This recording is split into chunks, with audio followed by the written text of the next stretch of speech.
Hey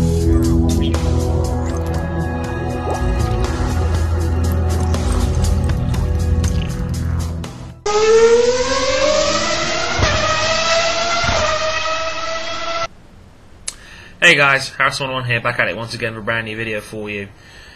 I hate having to apologise at the start of videos again, but I took a 6-day break. If those guys who were on Facebook and Twitter follow me on there, you know exactly why. I took a vacation with a friend of mine last weekend, so that's why I took some time out just to be refreshed, recharge the batteries, and now I'm back. And this week, this team review series will be finished. I guarantee you that. That is a promise. So, without further ado, we're now into what I like to call the D tier of teams in Formula 1 now. The teams, the bottom feeders, so to speak, the Caterhams, Marussias, and HRTs. So, I asked you guys, did you want me to do one for each team? And you guys tended to say yes. You definitely wanted to see a Caterham review. So what I'm going to do is I'm going to do all three teams separately, as I promised at the start of the series. Mainly because it's just nice to have one for every team. It just makes sense that way. So, without further ado, here's Caterham's team review, and let's start with everyone's favourite Finn, not named Mika, Heikki Kovalainen.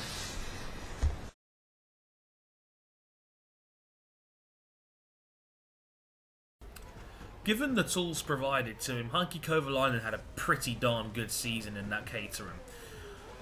He had a knack of being able to get the best out of it in qualifying, often making Q2 out of the bottom feeder group and knocking someone down in the mid-card out of that session. Also, he actually had a knack of showing some pretty solid race pace in that Caterham as well. Caterham always looked like the team that could steal a point or two if they had a really, really good day. And often their race pace was often enough to keep up with some of the mid-card level teams. His best finish was, he had 13th place finishes twice in Monaco and in Abu Dhabi. He had a few 14ths here in Brazil, Italy, Valencia as well. Exactly, Heikki Kovalainen, given the tools provided, was very, very good this season. It's a darn shame he didn't do enough to keep his seat, though, for Charles Pitt, which is just really unfortunate, because Heikki Kovalainen has been solid his entire career, up and down the grid. He's done every tier of team in his F1 career, and it's just a real shame that no one wants to bring him on for next year. He's a solid veteran with very good experience, and will give you a lot in terms of experience and just being able to get the best out of a car. So yeah, I mean, it's a shame he didn't score any points here and there. He probably could have done if he didn't spin out twice in Belgium, because he was on course for 10th place on that race.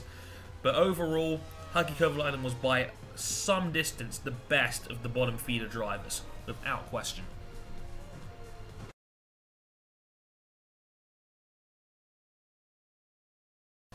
Much of what can be applied for Heikki Kovalainen can also sort of apply for Vitaly Petrov, only he was just a little bit worse in every major area.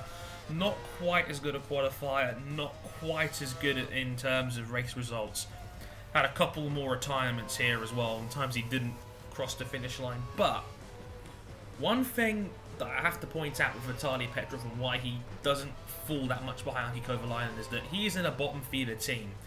He had the best overall finish of any bottom feeder out there, or any lower level team. He finished 11th place in the final race of the year at Brazil. Why is that important? Because in a mini league where everybody else doesn't score any points, having a high upside can be really, really important. Because as I say in the car section as well, finishing in 11th got Caterham 10th place in the Constructors' Championship, which is a huge amount of money in terms of revenue share, because all the money they get in the Formula 1 is divided amongst the teams depending on Constructors' position. So that was huge for Caterham, and that is why a high upside is just as important as consistency in this particular area of the field. A high finish can really come in handy. So Vitaly Petrov definitely deserves some credit for the 11th place in Brazil. He also had the 13th place in Valencia, and it could have been as much as 10th if he didn't have that little collision towards the end, unfortunately.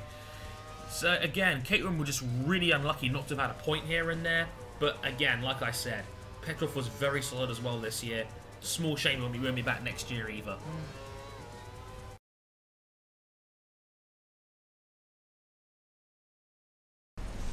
Pound for pound, overall, Caterham were definitely the best of the bottom feeder level teams. There's no mistake about that. Heikki Kovalainen had a knack of getting into Q2 now and again as well, as he was a decent qualifier. Much better than his partner Vitaly Petrov was. And they had decent race pace too. It looked like at times that Caterham might be able to steal a point or two here and there.